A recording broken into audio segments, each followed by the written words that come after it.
What's up, Subluxation Slayers? It's me, Dr. Anthony. Another different podcast today because this is going to be an interview that I did on the ChiroX Business Growth for Chiropractors podcast. I was interviewed. We went through a little bit of my story, a little bit of why I am so passionate about this work and going 1 mile deep instead of 1 inch wide. And of course, we talk about all things business, freedom, and AI automation, etc. So enjoy.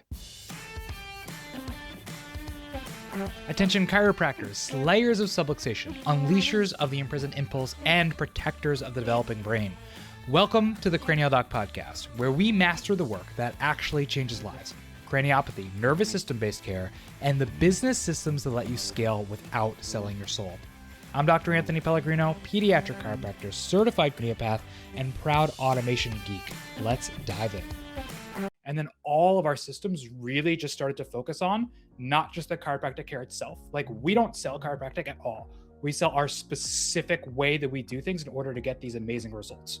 There's times that we just use chiropractic care. There's times that we add in cranial work. That was Dr. Anthony Pellegrino, and that statement right there, 1 inch wide, 1 mile deep, that's the entire philosophy and how he built a 7-figure practice while actively avoiding the diversification trap that kills most chiropractors. You see, Anthony had a choice. Like every successful practice, he hit an inflection point where the industry was screaming at him to scale up, to add more services, do laser, do software, hire more teams, anything to basically increase lifetime value. But instead of going wider, he went deeper. He doubled down on cranial chiropractic, and instead of being a generalist, he went deep and became a specialist that people literally fly to him to see.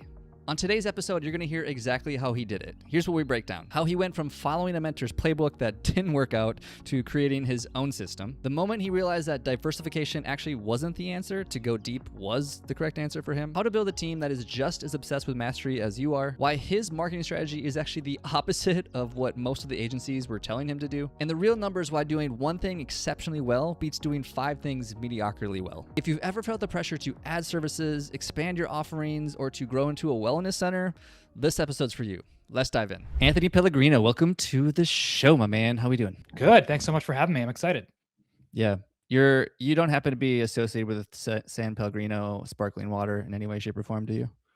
No, I wish. There was a UFC fighter by the name of Kurt Pellegrino, who I'm also not related to, but he's local and I go to his gym. Oh, wow. Are you sure Yeah. you're not related to? Not like distant cousins Like or something? 100% positive. Okay. Are you familiar with San Pellegrino sparkling water? Do you know what I'm talking about? Like the green bottle? Do you know? Yeah. My family, when I was growing up, had custom-made San Pellegrino umbrellas in our backyard. No relation. So they paid all of this money to have someone's brand in their backyard because they thought it was cool. And Kurt's gym, the logo is a play on the San Pellegrino logo. So like, I 100% know, we know San Pellegrino. Oh man, Just I just feel not like it's one of related. those. It's just one of those things you hope. No, like maybe there's some like distant relative and you got some like trickle down money from this crazy successful sparkling water, which the water business is like, talk about the greatest business model. But yeah, go ahead. That's it, man. Definitely not. All my money that I'm aware of at this time of my life is I've unfortunately made myself. Yeah, and we're gonna get into that, which leads me to my first question to kind of kick things off here, just so we can make sure to add some value to people. But I know you built a $1 million practice doing one thing, which is cranial chiropractic, and you actually actively avoided diversifying your practice, which would be the opposite, I'm sure, of what the industry tells most chiropractors to do. Why? Absolutely. Yeah, it's a great question. I am obsessed with chiropractic, like fully obsessed with it. I wake up in the morning. It's one of the first things I think about. I talk about it all day, and it's something that I love so much. And I love business too. And kind of going through, and I've always just been like, chiropractic is the most important thing. And I've been really, really, really clear about keeping that message at the forefront and just being really intentional about everything we do in our practice. There comes a point though where it's like this fork in the road. And I experienced that fork in the road, especially during the pandemic. A lot of friends of mine, people who I think are amazing chiropractors, they kind of got to this point where they wanted to scale up, they wanted to increase their profit, they wanted to do everything else. And they were like, I'm going to diversify into other things that I can sell. right? Same patient in, how do I increase their lifetime value? And they would diversify into all these different things, which whether or not they help or not, like isn't the conversation here. I think a lot of these things are really, really, really valuable. I just refer out for them, right? And so I kind of came to that place and was like, we I really want to go to the next level in practice. I really want to scale up. I really want to have these amazing results for people. But like I just feel like there's another gear in chiropractic itself. So rather than going and adding, I mean, you name the therapy, laser, red light, soft wave, like anything, right? Rather than doing anything, I just said, how do I go the deepest that I possibly can on chiropractic itself? And around that time, I discovered applying the chiropractic principle, like subluxation based, to the cranium. I mean, not that I discovered it, people have been doing this the whole time, right? It's just I really hadn't gone deep on it in my own practice. And to me, it was like this whole world and avenue opened up. I love chiropractic. And when I looking at it, like as a doctor, learn the principles of chiropractic, learn the application of chiropractic, there's a lot of art to it. And then I took that art and the challenging of it. And for me, the dynamics of the cranial system is infinitely complex. And it was so hard, so deep. And our results kind of got to a different level with chiropractic. And then so I said, wow, cool. This is the rabbit hole that I want to go down. Truly, how do I go 1 inch wide and 1 mile deep? And then all of our systems really just started to focus on not just the chiropractic care itself. Like we don't sell chiropractic at all. We sell our specific way that we do things in order to get these amazing results. There's times that we just use chiropractic care. There's times that we add in cranial work. There's times that we communicate, one thing we communicate neurology. We have all of these different things. People essentially come to us and pay top dollar because they know that we're going to get the best results because we've gone really, really, really deep on that process. Hmm. Do you feel like it's made it hard to scale though, from the sense of duplicating yourself? Because I can see how that can be super valuable to be incredibly skilled at this very specific thing. There's no arguing that having a niche skill set makes you more valuable in the marketplace. But then I feel like maybe the second you try to replicate that into other doctors or expand that out and to grow the team, wouldn't that make that challenging? Or maybe I'm looking at this wrong. Yeah, man, it is hard, but all good things in life don't come easy. Right? And so, like, I'm on this journey to be the best, not to make it not to be the easiest. Hmm. And so there's specific things and ways that I've, invested a lot of time in how do I train my team? What certifications do they go through? And so the really cool thing is we have a huge focus on pediatrics, right? And I have a couple associates that work for me right now. My lead doc, my number one, my right hand, I would put her up against any pediatric chiropractor out there right now. Like she's gone through all the certifications, she's done all the different things. And a lot of that is just because like I've of course been like really, really, really intensive on training, but also she's obsessed the same way that I am. And, I got to pour into her and she's just like, there's certain cases where I'm like, oh, she is so much better on this case than I am. And I think that if you have a calling and passion to like change the world with chiropractic care, right? Which is like what I am. But we talk about how chiropractic is like, I have the adage from the stage, like, oh, like, this is going to be at the forefront of medicine in 5 years. And it's like, bro, that's not even at the forefront of your office. What are you talking about? Right. It's like if we can apply the thing that we actually say we believe in to our office, I think that there's a world there that we can uncover. So walk us through your origin story real quick. I think this might be helpful to maybe give a little bit more context about like why even cranial chiropractic. Like who are you? Where are you? What does your practice look like today? Cool. So I'm in New Jersey. I am at the Jersey Shore, about 20, 30 minutes from the show.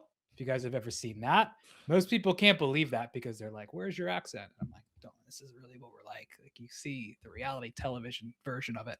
And so my practice is about a mile from the beach, which is good and bad. Like the good thing is I'm right near the beach.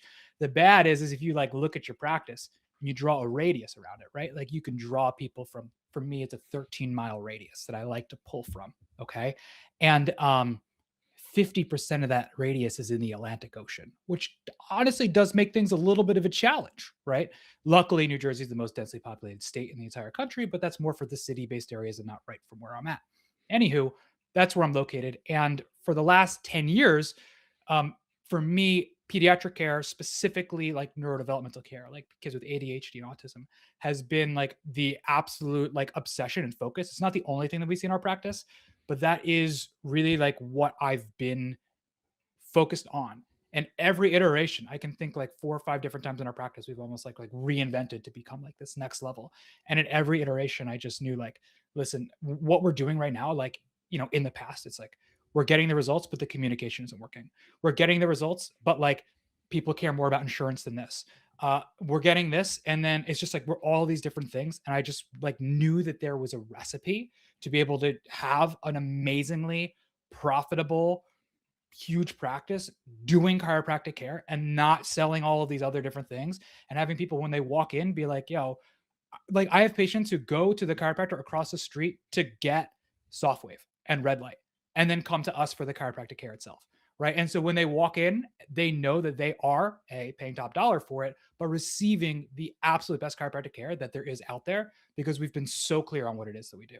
And it's just been like level after level after level after level getting there. Yeah, you mentioned Jersey Shore, and it's just funny how where your brain immediately goes because, like, I talk about this all the time about how the media drives public perception, and Yeah. Yeah. that's been the truth for like all of human civilization. So, like, people, Yeah. I'm sure when you tell people that, they're like, "No way! Like, I've seen the show. No, You're not from Jersey you? Shore." Yeah. No, here's the funny thing.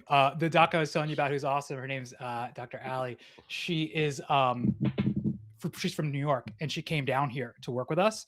And Snooky is from where she's from. Not even like she's famous for my place, but she's from where Allie's from. And I just think that that's so funny.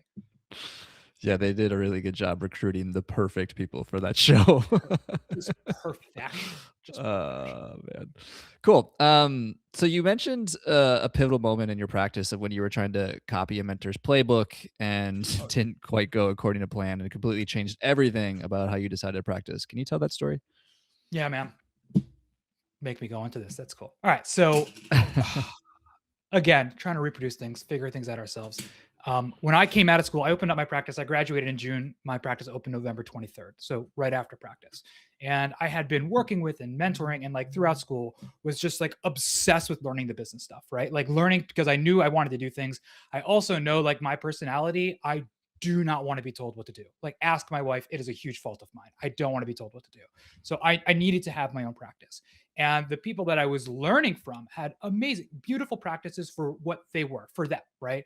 1,000 visits a week, 1,500 visits a week, like that really, really, really high volume practice. And I was like, cool, that's totally what I want to do, right? That's absolutely what I want to do. Just get everybody, get it through super high volume. And it's just like all of our systems and procedures were based around that. We were lower fee. I won't tell you what they were. They were really low. We were doing screenings every single weekend, health talks, everything else like this. And it just was like we did a group doctors report. Like we didn't do an adjustment until people came to a group lecture, and then we brought them to do an individual report of findings after the group lecture. So like very not individualized with the actual like conversion to care. And like we built a good practice of people that were like really militant for chiropractic, which is cool because our whole systems were like, yo, no one's going to convert who isn't like believe this before they ever walked in. Like this is the craziest process ever for my community, right? It works elsewhere. Like if you are in a place that has like a ton of mega churches, I bet that system works for you. Does not work for me, and it just didn't work for me in New Jersey, right? And so I'm going through, and like I know that I have these, like I know that I view the world in a very specific way. I know that I view chiropractic in a very specific way. I know that I have techniques that I view and communication that I view in a very specific way that just looks like it just looks different from what other people do and communicate.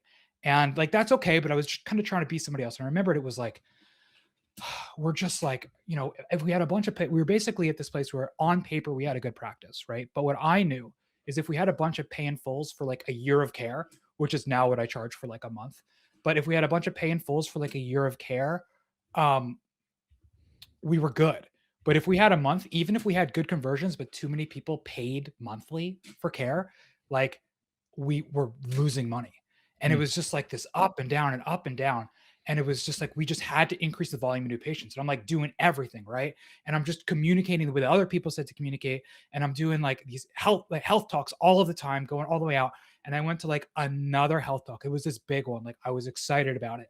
And I just went, I did the message that I always give. It was like 100 people there, and we had just 0 people sign up. Hmm. And that night I came home and I was like, what the fudge am I going to do? Like I had 100 people there. I said this message that I word for word, what this person who has an amazing practice, who I know could sign up 97 out of 100 people in their community. I did the exact freaking thing that they said to do. And it just didn't work. Like maybe there's something wrong with me. And I had this night, I was literally like in the bathtub, like rocking back and forth in my little like 1,100 square foot moldy apartment back then, a couple of years into practice. The doctor, right? The successful doctor. And I'm just like rocking back and forth, like, what the heck is wrong with me? And at that moment, I decided, like, whatever it is that we're going to do, like, we're going to start going down the path of learning and learning from sources, but always integrating into who we are and changing the way that we communicate. Um, Around that time, I started discovering some new approaches, newer for me approaches of doing things, building more value, charging appropriately, changing the way that we communicated, doing workshops in the office before they ever come in as a new patient source versus a way to just throw people out of the window who've already been into the office. And all of a sudden, things actually started to click and work. And within like a year or 2 years from, yeah, within a year and a half of that moment, we had a very profitable practice, hired our first, and have just continued to grow since then. It's a powerful story, man. I think the thing that really clicks for me as you told that story is that success leaves clues. And the reason I like that quote is because it doesn't say success tells you what to do. And it's because like there's so much nuance and there's so much individuality between like how somebody gets an achieved outcome.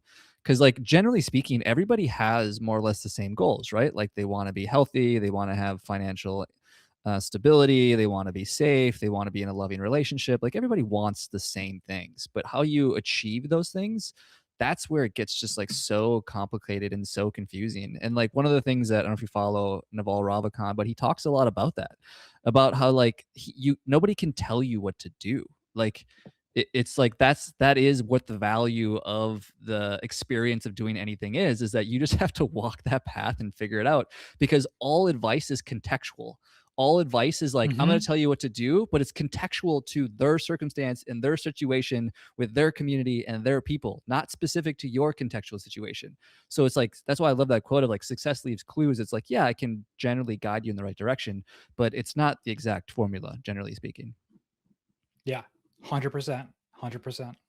So let's walk through a little bit of like that transition then of, I think you said a year and a half before you pivoted Mhm. from this high volume to now what is the practice today. What exactly did that look like? And when, like, what did you change? What did some of the transformations look like? What exactly happened? Yeah, and it's just so funny that like we talk about transition from high volume, just like a little bit of a side note there.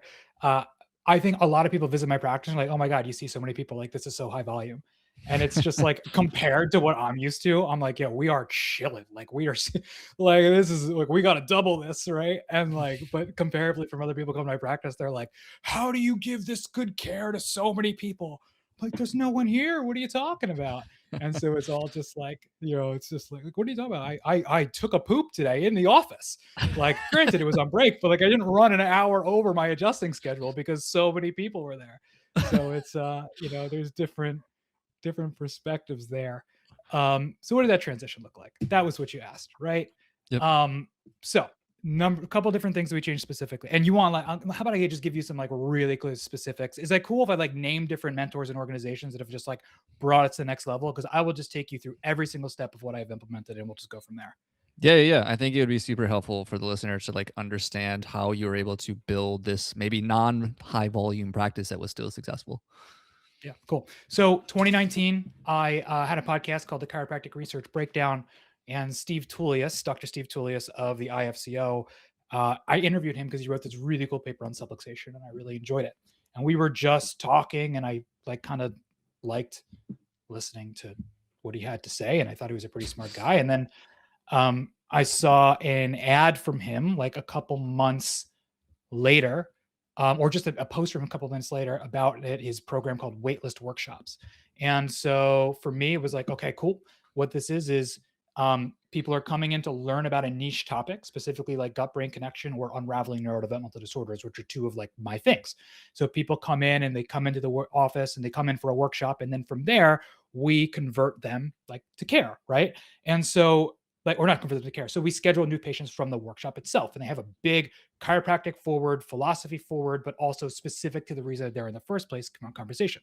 So as I remember like at the time when I started doing, and I just saw this and I was like, cool, it doesn't matter what it costs, we're doing it.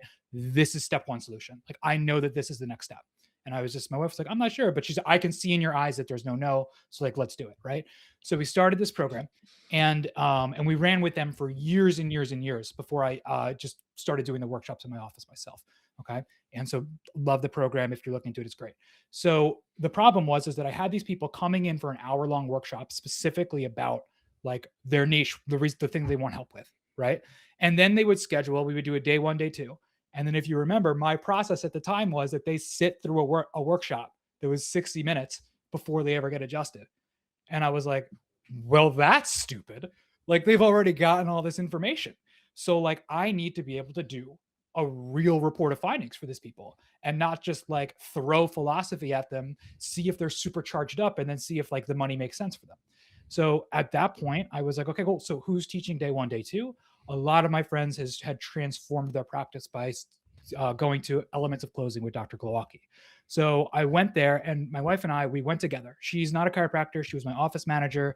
But we went together, and we like went there, and like, granted, we were super low fee at that time, right? We were super low fee, and we went, and on the plane, we looked at each other and we came to the agreement.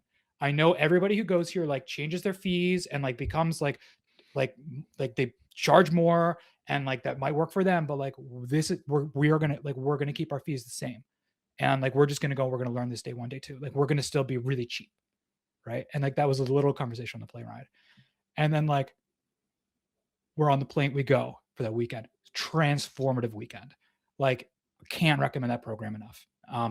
We're on the plane ride back, and it's kind of like quiet, and because like we had made that agreement on the way down, and Colleen looks at me and she just goes like, yeah, so we're raising our fees, right? And I was like, oh God, thank God. I like didn't want to bring it up because like we had this agreement. It's like, yeah, oh thank God. And so we came and we literally just like doubled, like more than doubled overnight, like more than doubled, right? And so like, and we're at this point, like we are like 3 to 4 times what we were in 2019. So like, and there's more stories about that, right? So we get back, and I went in March of 2020. Okay, so I don't know if that date sounds significant to you, but like we saw 390 visits the week before I went to that conference, and then we saw 150 the next. Better than because what I the would've thought. world ended.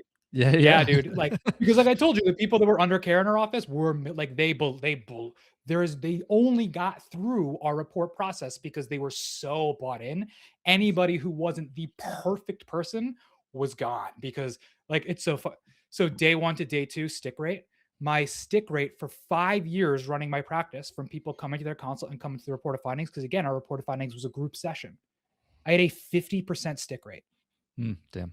For 5 years, right? And so 50% of people didn't even get a report of findings. Like, Damn. like when I say that, right? Like, and I'm just like, oh, this is what it's supposed to be, right? Like, well, I'm not going to change that. It's all about them. It's not about me. It couldn't be me, right? So anyway, we changed that, and now we have a 98% stick rate. So whatever.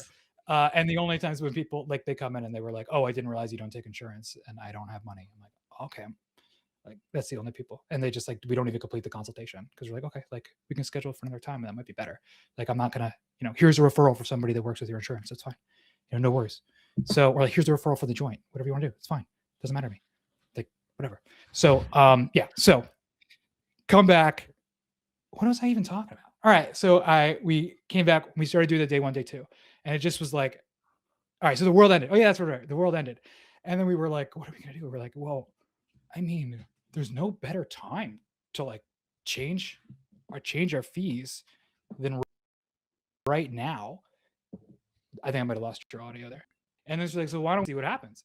And it was like, oh shoot, like we raised it again and our conversions went up. It was like, all right, well, people aren't going to refer, right? Because it's like like they're not going to refer because it's just too expensive. And what do you know? Our referral rate went up. And Hmm. it's like, okay, cool. So now we have this margin. And so now we can I don't have to get people where I have to do a screening. The screening can only be under $150 and I need to get a certain volume. Like we can actually scale on digital marketing. We can actually scale on Google. We can actually spend money because we actually have money coming in from doing this. And it was just this process of like going through, then being like, okay, cool. Now we've got this general process. Let's niche into our neurodevelopmental work again. How do we deliver the highest level of care and charge appropriately? Okay, cool. Well, that's doing really, really, really well. What's next? Discover cranial work. Wow. Okay, now we have an advanced level of care where people can opt in or opt out of that. And they're going to get even better results faster if they want to go to that higher level of care. If not, we can always just continue doing the care that we were doing. It still is like a good dollar amount, but not quite as much as it is if we're adding in those different levels. So instead of diversifying and saying, okay, cool, like we can do chiropractic care, and then soft wave is this, and then red light is this, and this is all part of your care plan, we were like, no, this is the chiropractic care that we do, and you can choose to have more advanced levels of that. And that's essentially the way that we structured everything to get where we're at today. Do you know? Long-winded answer. No, it was a great answer. Do you know Justin Rabinowitz? I don't know how to pronounce his last name. He's in New Jersey. Do you know who I'm talking about? He's a I don't. business, but I don't. no. Okay. Well, he's basically a business coach for chiropractors, and they do um, more like rehab chiro, I guess you could say. But his big thing, I had him on the podcast show a Mhm. while back. If anybody wants to check out that episode, but yeah, one of his big thing was like just the importance of raising prices for most doctors. I mean, especially if you have the skills to back it up, is like for the list of reasons that you just named of like you actually have the income to hire a better team and to pay for marketing ads and to build a nice website and to maybe do some local events or to sponsor a local run or charity or whatever the hell it is like it's Mhm. just such a low hanging fruit for most doctors because like most doctors are probably still charging prices that were the same prices that were given to them 10 years ago without realizing that like they're Yeah, so dude. far behind market value, and then it just makes everything about the practice harder. That's not to say that you can't Yeah. have a successful practice doing what we talked about in the beginning of this conversation about being more high volume, but I mean, oftentimes being a higher tickets niche practice maybe gives you a little more flexibility. But yeah. Yeah, man. And like, let's just talk about numbers really quickly. I'm a big math guy. I'm the probably the one of the nerdier people that you're gonna have on there. And it's like, especially, I'm talking specific to like all my friends, the people who I work with, family wellness practice, right? Like families coming in, families of 4, 5, or plus, coming in for corrective care or restorative care, whatever you want to call it, and then continuing on to wellness care for a lifetime. Like that's my model, right? And so if you look at it and you kind of said, oh, the high volume thing can work, right? So you might just be here's what it is. You have expenses every single month that basically don't change, right? Like you have expenses every single month, and then you have a volume of visits that you're seeing. Divide the total expenses by the number of visits that you're seeing, and that's what your cost is per an adjustment, right? So a high volume practice that's profitable is going to have a smaller margin on their visit. Okay. They're just going to have a smaller margin and they're going to have a big, big, big volume. But then what happens is something like the pandemic happens and all of these practices were pretty screwed because their volume dropped in half. So they completely lost their margin. They were no longer profitable because it took volume. You have an off week of new patients and you're down, right? Again, nothing against that model. It's just the reality of it. Okay. If you are lower volume or even higher volume with like a gap, there you should definitely talk to. There's I think Dr. Josiah Fitzsimmons. If you've ever, I'll connect you with him. If you haven't spoken with him, he's running a $6-7 million practice. I think at least 2 of that is from chiropractic, and he's the first person in my eyes that was like, it always used to be like you can be high volume or you can be high fee. You can't do both. And he was like, well, why not? And he does both, and he does both astoundingly. Like it's amazing. And I think that, like whatever, like you can do both. But theoretically, like if you have a smaller margin, you need that volume, right? But if you know how much it costs for you to have to deliver an adjustment, I think it's just important to know how much more you have to charge above that. Now, in the family wellness world, this is what happens all the time. Okay. I have somebody come in that this is my fees, but I really want to take care of families so badly. I really want to take care of families. So person number 2 is 30% off. Person number 3 is 40% off. Person number 3 is 50% off. But guess what? You were only running a 20% margin. So now person number 2, you're paying money to walk through the doors. So you're making money on person number 1, and by the time you have your family of 4, you are paying that family to get adjusted. Okay. And like we see that all the time. And so when I work with people, when they're like apprehensive about raising their fees, well, I'm nervous. I just want to be affordable. I'm like, okay, do me a favor. I want you to go home, talk to your spouse right now, and write down your vision for your life. Like, what is it? What is your vision for your life?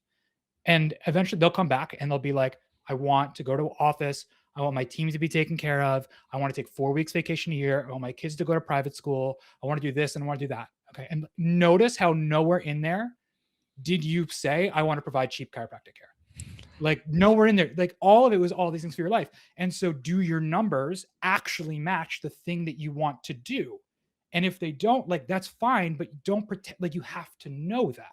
Right. And so the way I frame this when I like with my friends who are worried about like people who email me back when I write an awesome email about like how to charge more, they'll email me back and be like, well, like I don't know, like blah blah blah, like I want to see a family. I'm like, okay, cool. Like I just want you to think about this. If it costs you $40 to deliver an adjustment, made up number, and you see somebody for $38, every time that you adjust that person, you take $2 out of your kid's college fund. And as long as you recognize, and if that's your choice, all the more power to you, right? But like, unless you like, but you need to think that if I adjust someone for less than it costs me, I take $4 out of my vacation fund. And is it worth it? Do I still make that decision when it's framed like that? And then you get to make the choice for yourself. That's well said, my man. I was just recently at the Remarkable Practice Conference this past weekend, Yeah. and something that Steven Franson, I think, is the one that often says this is no money, no mission. Mm-hmm. And I think it's just so funny how important it is for the healthcare industry in general. I mean, I used to practice as an occupational therapist, just in general, to understand that like there's value in the thing that you're doing. Arguably, the most valuable thing on the face of the planet is helping somebody with their Mm-hmm. health, and you should Mm-hmm. probably charge accordingly. Mm-hmm. Yet somehow the healthcare industry loves to be on the other end of the spectrum of like, I don't know, trying to save the planet. And I get it; it comes from a good place, but It again, no really money, does. no Yeah. mission. So, Yeah, but man. And shout out to TRP. I coached with them for years. Eric Darmatino was my coach. It was oh one yeah, of my favorite chiropractors. He's awesome, amazing. Just texted him yesterday, just saying hey. And a huge piece on my journey from getting this. You were talking about like how do we scale it with this niche? Like, no way I did that without the help of TRP. I was actually just talking to Eric the other day. He's such a great guy. I had him on the show. What a guy. Yeah, he's great. That's probably who referred you. Actually, you know what? I I mean, think it might have been now that it you think about definitely. He it. told me. All right, cool. Now it all comes full circle. Perfect. Funny. So you're obviously doing something right with patient acquisition. I'd be willing to bet that a large bulk of this is probably coming from referrals, since the fact that you are such a niche practice. But Hmm. can you maybe break this down a little bit more? Like, what are you guys all doing? You mentioned like doing some workshops and some talks, maybe social, Google, whatever. Just break us down. What are you Yeah. doing? I have a good referral rate. I won't share my exact percentage, but one of the things that we track, one of the numbers that we track is the percentage of active patients that refer every single month. And I have a nice chunk there. But that's in like I am a really control oriented. And the problem with like marketing to provider referrals exclusively and marketing to internal referrals is that it is not controllable. Like we can put everything in place, but end of the day, it takes somebody else's action to get our results. And for me, it just makes me like I never want to be under somebody else's control. Like, let me give we get a ton of referrals from dentists, but I'm like, if a dentist stops referring to us, I don't want to go beg them or my practice dries up, right? And so a lot of what we do is digital. I love digital advertising. It is for me the easy and like you need to have the margin we talked about, right? Especially in New Jersey where I'm at, there is 121. If you search chiropractor near me, there are 121 chiropractors in a 10-mile radius, and half of that radius, as I mentioned, is in the Atlantic Ocean. Okay, so like if you just look at Facebook ads, let's just say there's a few. Okay, there's a few Facebook ads out there. So if I'm like $49 offer, heck no, like it's just not going to happen. And so I have to be super dialed in on those metrics, know exactly what's going on, know my lead to new patient acquisition, know my new patient to conversion. And then for me, the most important metric that I look for, of course, is like customer acquisition cost.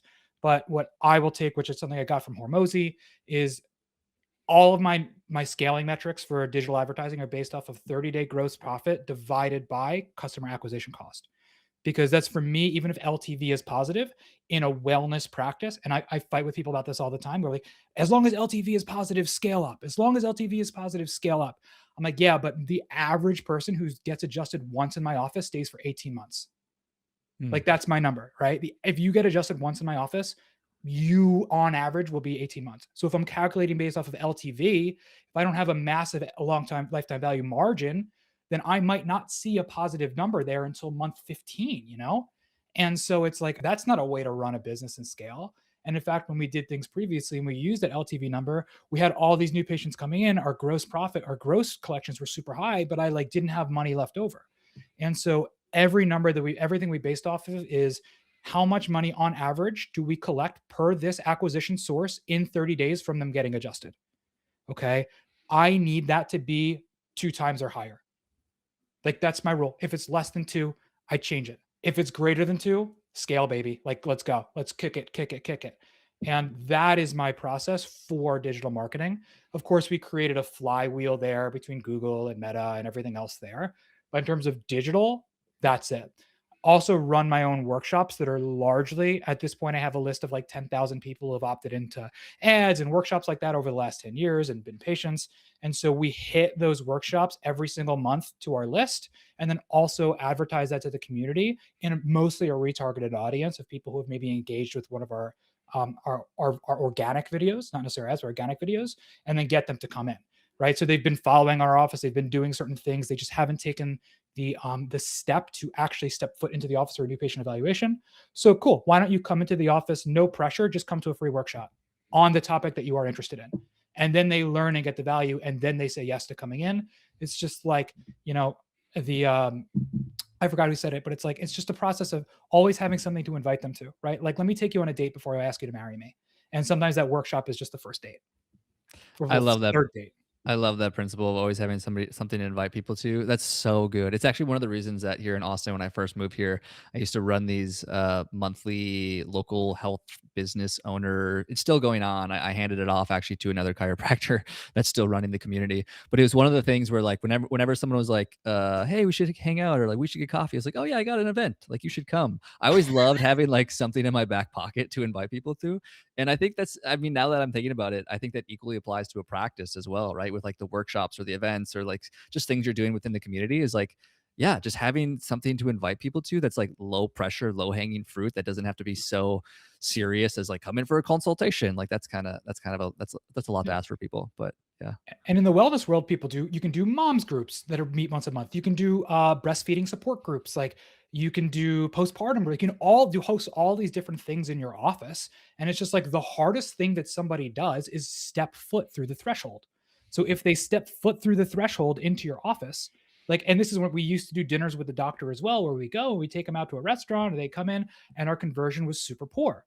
Right. And so it's just like, well, because the hardest thing is getting them through the threshold. So the second they're coming for something, it's like, all right, cool. Well, I'm already here. It's clearly easy to get to. I know where it is. It doesn't smell bad. Might as well come here for change my health for the rest of my life.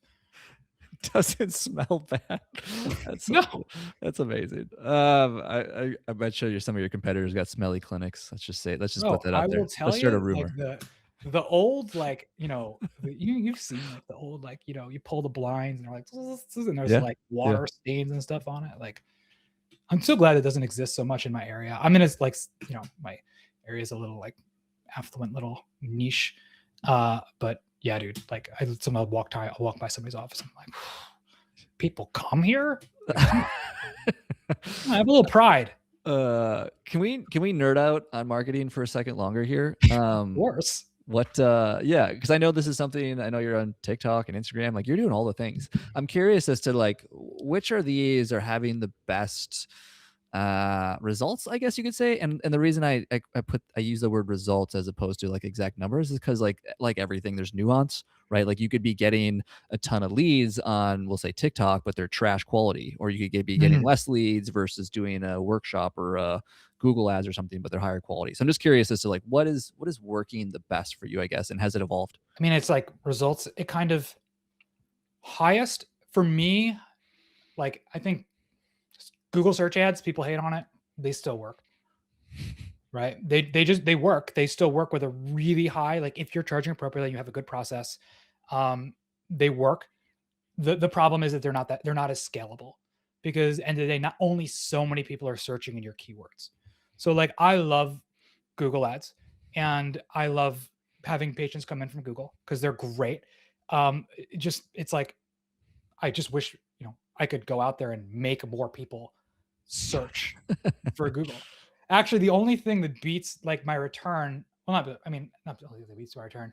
I also I'm a PX doctor for pediatrics, and we get referrals from their site all the time. And those referrals are typically really good. We've really dialed in our process to serve them specifically. Like we know they have specific objections, problems, everything else like that before they ever come in, and we address those way before. Like we have a process specifically for that lead source. So like we've really dialed it in. But again, like I can only like I have no control over people visiting their website and searching for people like searching for chiropractors in my area. Right. So like I would love to just say, can I pay you more to get more people? But that's not how it works. And Google's kind of similar to that. Other than that, just like meta direct response. I don't like TikTok. I did TikTok. I just spent more time deleting nasty comments than anything else. I Mm. felt like it didn't really do much for me. And again, everybody's different. Like I don't have your clickbait ads. Like my stuff's all pediatrics. And TikTok is like really emboldened to hate pediatric chiropractors, it seems. So like it's just not for me. So I use repurpose.io to basically duplicate all of our Instagram content with no additional thought to TikTok. Like maybe one day that'll clear up and hit, but for right now, I just leave it. I don't even look at it. I'll log on once a month and I'll see like 250 negative comments. I'll scroll through to see if anything is like worth doing, and then I'll just leave it. Like I don't really care. But meta direct response for me is something that is very scalable. And just when it gets to the point where we plateau with that, what I found is that improving the quality of our assets like is actually what creates the window, and that there's almost like a much higher scalability. Like if right now you're like, well, meta only works up to this dollar amount, like your videos probably suck. Mm. Yeah, and such a competitive market, because I definitely have clients as well that are in like super competitive markets as well. Actually, one that's coming top of mind right now is they're actually in California, like Newport Beach area, which I know is very Oh, cool. competitive for chiropractors. Yeah. I'm curious as to like what, like how much are you spending? Is it more about the dollar amount? Is it more about the quality of the ads you're putting out? Like what's actually giving you the ROI that you're looking for in these competitive markets? Cool. I will, without giving away too much secret sauce. All right. Cause like, I would say that when we do our direct response ads, we looked at it and we said, what is the one thing that when someone comes here, we do that not even like, oh, they can only get adjusted here in this way. Like, no, what is the only thing that like only we can get these results. Right. And, and like, that's the one thing that we have one niche that we market. And I worked with like a bunch of marketing agencies and they were all like, that's too narrow. Don't do that. You need to have broad. You need back pain, sciatica. And I was like, but I don't want back pain and sciatica. Right. Like that's just not what I do. Why would I do that? Well, a niche is too pediatrics is too narrow. TMJ is too narrow. Market it's blah blah blah. And I was just like, all right, whatever. And so I threw all that away. I just went super deep on one niche and just was like, again, breaking it down. At first, I was literally pulling CSVs of ad performance and dynamic creative, like video only because we retarget, video, primary text, headline, description every single day. Like every single day. I was spending an hour on it a day. Like what works, what doesn't, every single day until I got to the place where I'm like, cool, it works. And Mm. then it was like, we got the formula, scale up, scale up, scale up, scale up. I'm a big fan of automation. And so now at this point, I am to the point where I don't really work on it too much. Uh, I only look at ads Sunday and Thursday. Okay. And this is how it works though. On Sunday, I have an automation in N8N. I don't know if anybody here is like familiar Oh with yeah. that. I love N8N. I'm a big Fa- N8N junkie. Okay. fancy Zapier. Okay. If you like N8N and Fancy Zapier, I'll share some of my workflows where I'm like, yeah, I'm pretty freaking cool. And so what it does is it basically pulls via the Meta API all of the performance of my ads.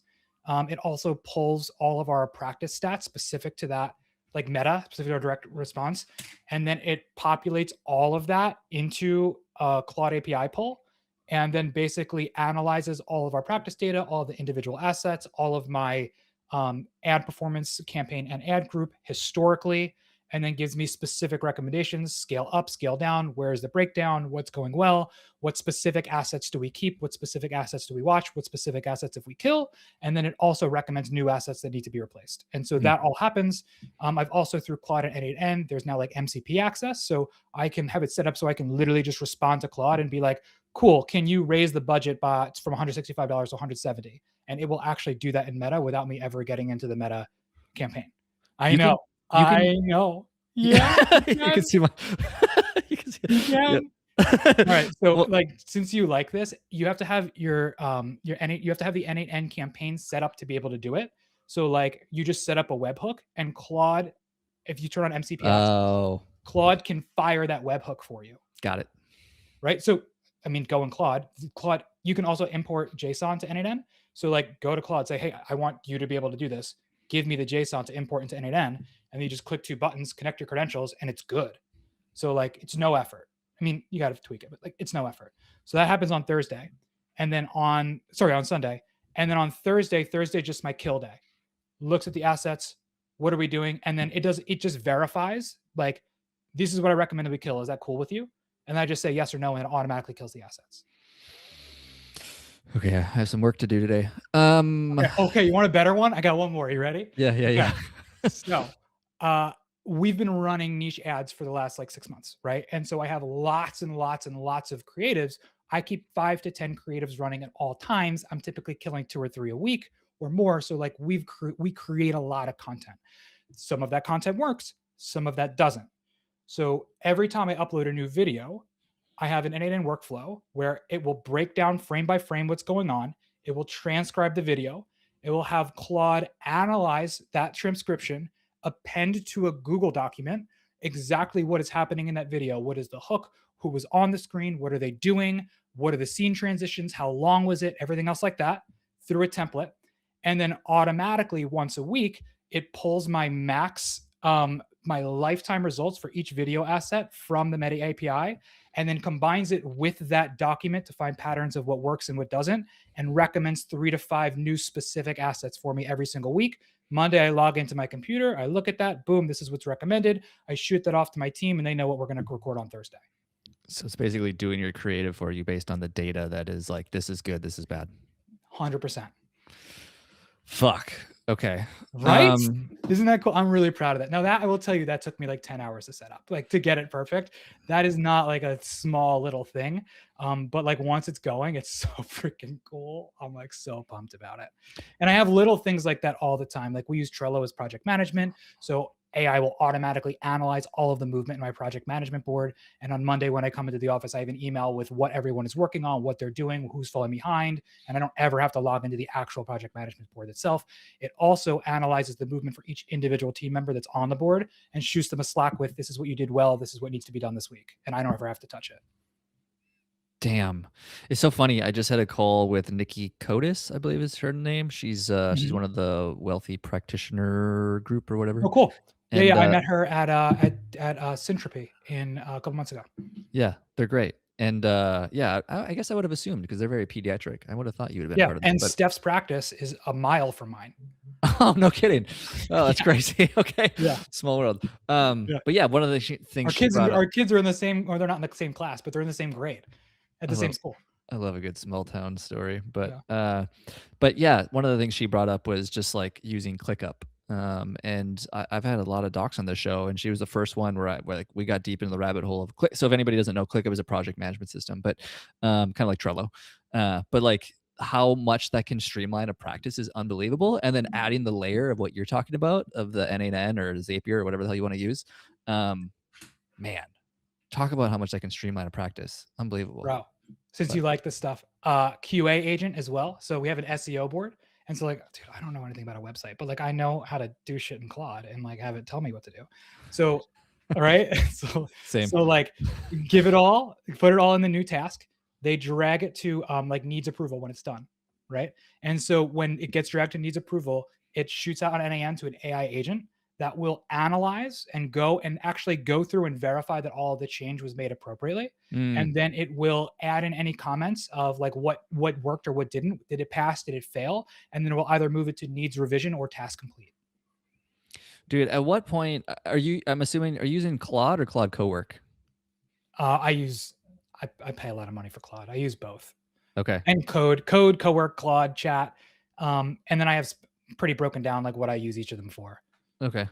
I feel like at some point, because especially with, I don't know if you saw about the whole, what's it called, OpenClaw, and like Yeah, yeah. OpenAI buying OpenClaw for some unknown obscene number, I'm sure. Mhm. And at some point, like the agentic AI stuff is just like it'll probably at some point, I mean, it will at some point be like you just drop the prompt into Claude and it'll create the entire workflow that you just said probably took like 10 hours. At some point, we're not there yet, but at some point, like Yeah. that's, I mean, and Zapier's already halfway there. I don't know if you ever use Zapier, but you can literally use its AI and just tell you the workflow and it'll essentially Mhm. almost like build the entire workflow for you. It's like Yeah. this For is this it. complex stuff, like, so I've used Zapier. I switched to N8N because of the like availability and complexity with like HTTP requests, and Right. because it works really well with Claude with MCP access. I started that workflow, the one that took me like a long time. I started it like Claude gave me what to import. And it's just like, it's just not perfect. And I've Yeah. used N8N like native AI builder. And I'm like, yo, Claude's AI builder is better than N8N's internal AI builder. And so it's like, yeah, it still takes time. I haven't gone down the OpenClaw train because it's just like, Don't it's do like it. 1 inch wide, 1 mile deep, right? It's like I'm gonna learn another new tool right now. Like this is going really well for me right now. And how long I have to invest to learn this, and what's going to be the benefit of that? And so maybe there will be a day where it becomes undeniable for what I do in Claude Code, and Cowork. I would be really upset if I had to compete with me. Like I just want to say, like it's just my like streamlined, like the amount of stuff that gets done through my desk. What the reason I have three screens is because like Claude Code on the left, Claude Cowork on the right, what I'm working on in front of me, right? And so it's like that's the reason that we like my work looks the way that it does. But like it's just you've got to have like it just really, really, really dialed. The process of learning it is wasted time also. Totally agree, man. And to answer your question of like, I probably wouldn't walk the open claw if I was you, just based on like how quickly co-work is already coming along, and probably I'm Mhm. sure again OpenAI is going to somehow sync and integrate this and make it way easier than having to try to fiddle with it yourself. Because I did walk that path for a moment, and I was like, Mhm. this is a rabbit hole that is going to take me a week to learn. That is not worth my time, considering the tool is already going to be improved in 3 weeks. So it's like this isn't worth it. But And like what Cowork can do. yeah, Like, I have it set up in an automated task that like I like my folders in my computer being all, like organized, but I don't like organizing. So like I have a daily task that I have a folder, any new thing that I need to organize and put into there, like I drop it into the Cowork needs organization and it will automatically put it in the appropriate file system yeah, like yeah. every morning. And then it's just like to do competitive analysis with Cowork, like if you're not doing that, you should do that. Like it's really good. I feel like we're gonna need a second podcast episode on automations and AI tools and all the stuff that doctors probably are not using. Yeah, and uh, it's all at the same time, it's also like if you're thinking about this before your conversion is set, don't think about it. mm, It's like you don't scale, like don't try to scale something that's shitty. mm, It's in the same way that like when I have a patient come in who's like seen another chiropractor for years, that's just like rack and crack once a month. And I'll look at them and be like, I know that you've been on a maintenance and wellness plan, and like I want you to be there. I did this specific evaluation. This is exactly what we're seeing. This is the exact metric. This is where we're at. This is where we needed to be able to maintain. Otherwise, we're building a house on a foundation that's not good. And people are like, cool, that makes perfect sense. And it's just like, if you're trying to scale all of this up, like me 10 years ago, when I'm charging like nothing, I have like a negative 50-cent margin. If I started doing all these automations back then, like, congratulations, I spent all this time on something that made me more poor. mm. Let's land this plane, Anthony. This has been great. Where can people find you? Website, handles? How can people reach out? Cool.